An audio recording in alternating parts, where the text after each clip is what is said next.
Halo, selamat pagi siswa kelas 4 SD Negeri 4 Tomohon. Hari ini kita belajar tema 4, berbagai pekerjaan, subtema 4, pekerjaan orang tuaku. Fokus pembelajaran hari ini yaitu IPA dan IPS, Selasa 27 Oktober 2020. Sebelum belajar, Ibu harap semuanya sudah mandi, berpakaian rapi, sarapan, dan jangan lupa untuk berdoa. Nah, tujuan pembelajaran hari ini yang pertama, siswa mampu mengidentifikasi jenis pekerjaan terkait sosial budaya di wilayahnya secara terperinci. Kedua, siswa mampu mengomunikasikan jenis pekerjaan terkait sosial budaya di wilayahnya.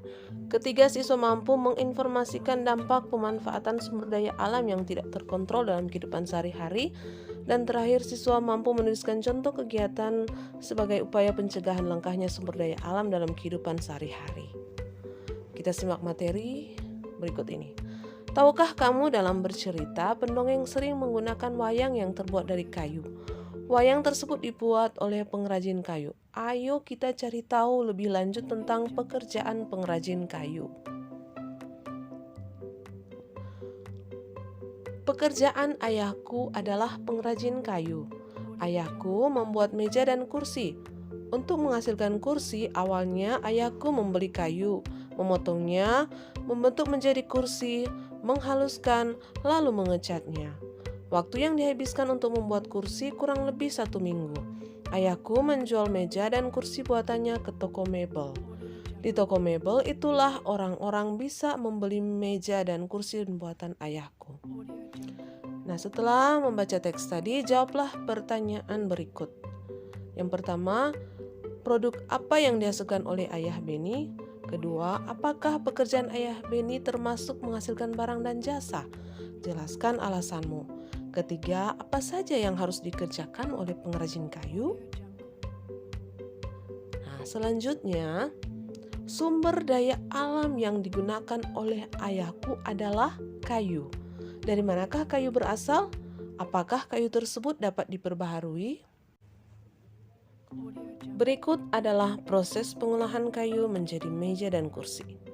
Yang pertama, kayu dari pohon yang ada di hutan, lalu ditebang oleh penebang, lalu kayu diangkut ke kota.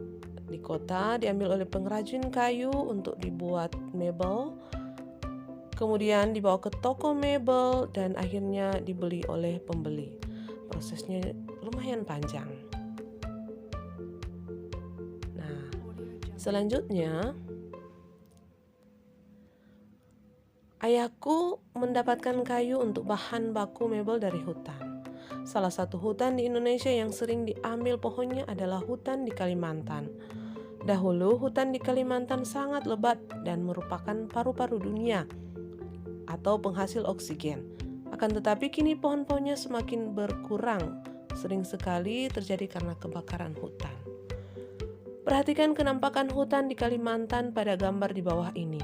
Warna hijau menunjukkan adanya pohon dan warna putih menunjukkan hutan yang gundul. Kita perhatikan dari tahun 1950 sampai tahun 2020. Menurutmu bagaimana perkembangan pohon yang ada di hutan Kalimantan dari tahun ke tahun? Berdasarkan data dan gambar tadi, kita bisa lihat tahun 1950 hampir seluruh wilayah Kalimantan tertutupi hutan.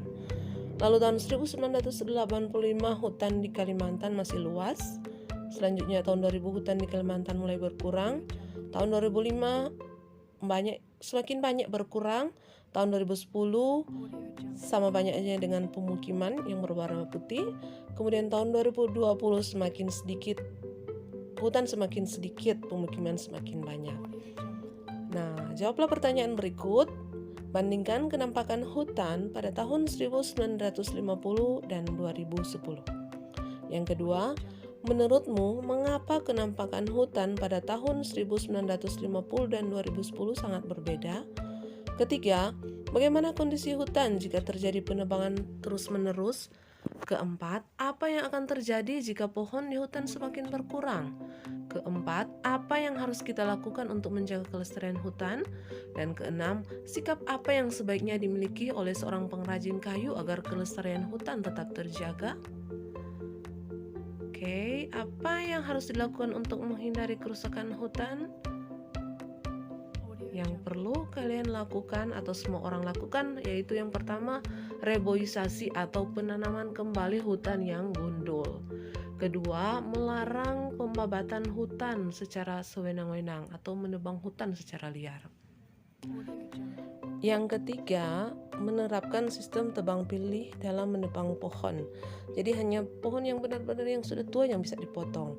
Yang keempat, menerapkan sistem tebang tanam dalam kegiatan penebangan pohon di hutan. Oke, sekian pembelajaran hari ini. Semoga semua dapat belajar dengan baik. Setelah belajar jangan lupa untuk membersihkan perlengkapan. Berterima kasih kepada orang tua dan jangan lupa berdoa. Sampai jumpa lagi.